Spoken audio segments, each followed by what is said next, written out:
30. Devotional Thoughts for Women, written by Monica Diaz, read by Belinda Sainsbury.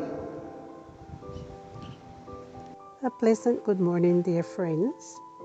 Today, March the 21st, our devotional is entitled When Reason is Irrational, Part 2.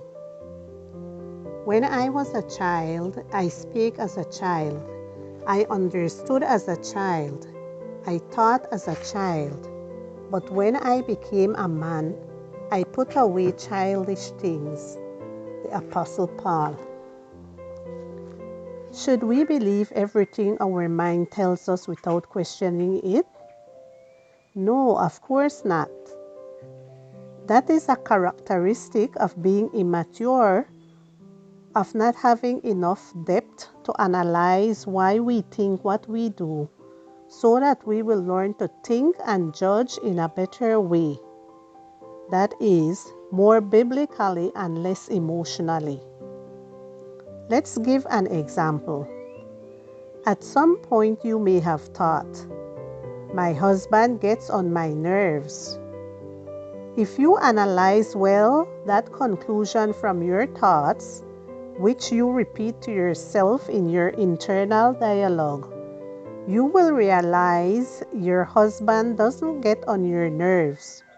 You get upset because of how he acts. And in the end, the thing that generates that out of control emotion in you is not so much what he did or said, but rather not having known how to understand and view what he said and did in the correct perspective. So it would not lead you to lose your internal peace.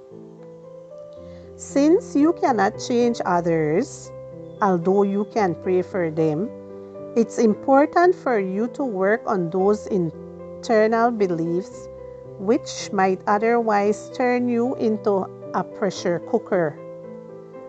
Below are 3 questions you can ask yourself when a harmful internal dialogue assails you.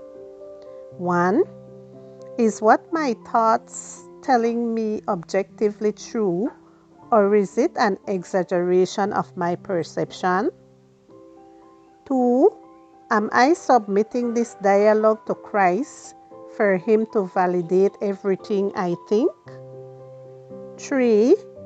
Is it according to the way the Bible says I should think? These are 3 Bible principles about how to think.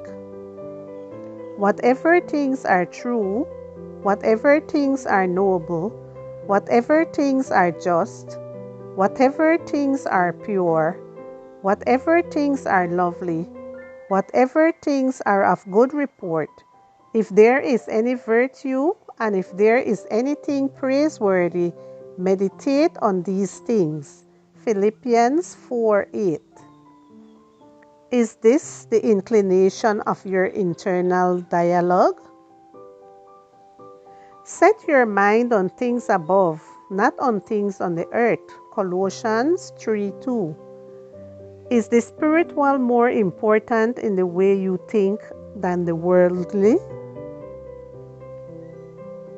Do not be like children in your thinking, my friends.